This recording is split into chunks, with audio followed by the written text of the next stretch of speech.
Assalamualaikum warahmatullahi wabarakatuh. Salam sejahtera untuk kita semua.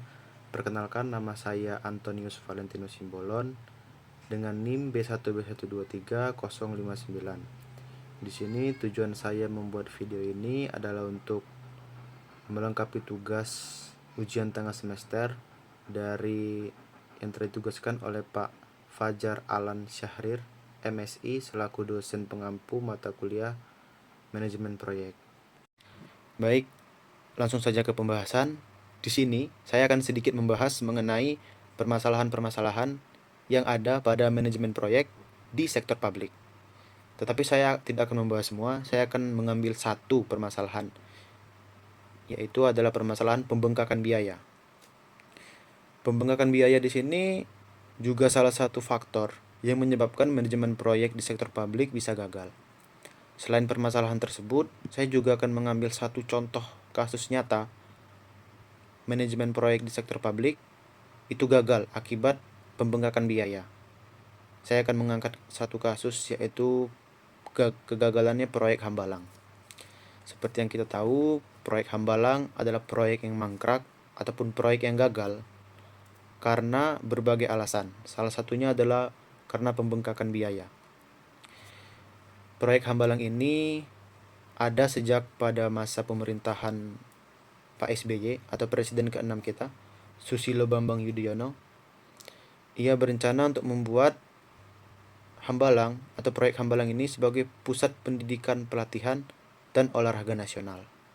Namun, proyek ini menjadi gagal, salah satunya, seperti yang sudah saya jelaskan, itu karena pembengkakan biaya.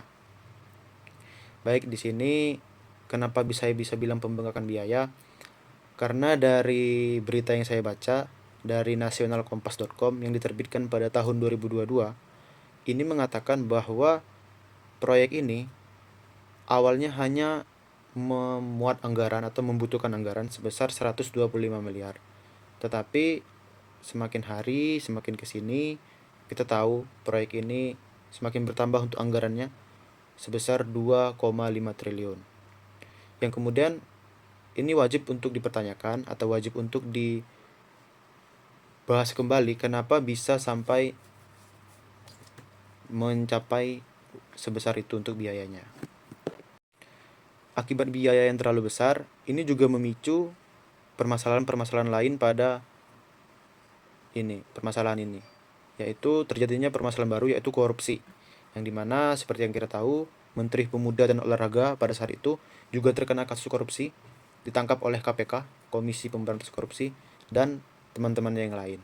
Yang kemudian ini menjadi alasan karena pembengkakan biaya di awal itu menyebabkan kasus korupsi yang semakin menjadi. Itulah kenapa proyek ini menjadi gagal ataupun mangkrak, salah satunya juga karena korupsi.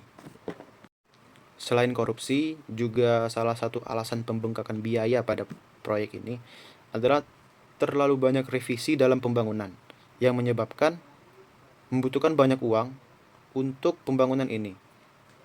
Terlalu banyak revisi menyebabkan anggaran awal tidak sesuai dengan apa yang direncanakan. Yang awalnya seperti yang saya bahas hanya 125 miliar, kini menjadi 2,5 triliun. Lalu jika kita sedikit membahas teori yang telah dipelajari, yang telah saya pelajari, adapun teorinya adalah teori dari Kershner 1982.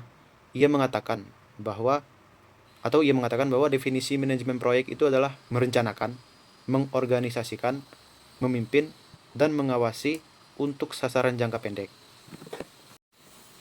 Dan juga jika kita sedikit membahas teori dari Mardiasmo tahun 2005, menurut dia ada 4 faktor dalam menyeleksi proyek.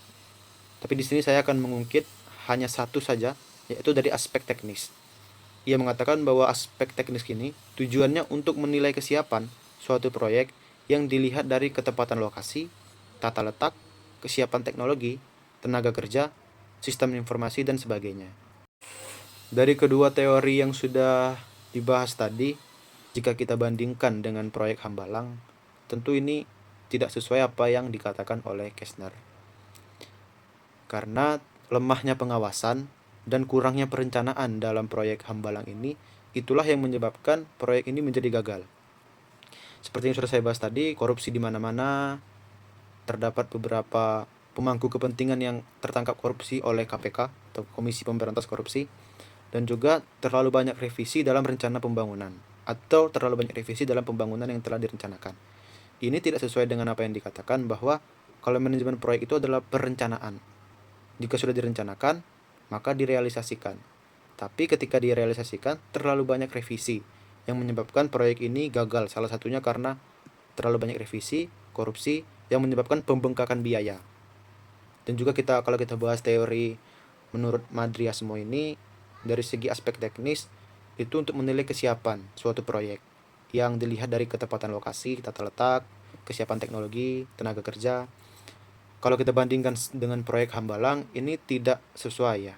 Karena juga saya baca dari nationalkompas.com bahwa tanah yang dibangun itu tidak datar, ataupun tanah yang dibangun di proyek Hambalang itu tidak sesuai dengan apa yang telah direncanakan. Jadi kalau kita membahas kedua teori ini dengan permasalahan proyek yang sudah kita bahas, ini berbanding terbalik atau tidak sesuai dengan apa yang dikatakan oleh Kessner maupun dengan Madriasmo.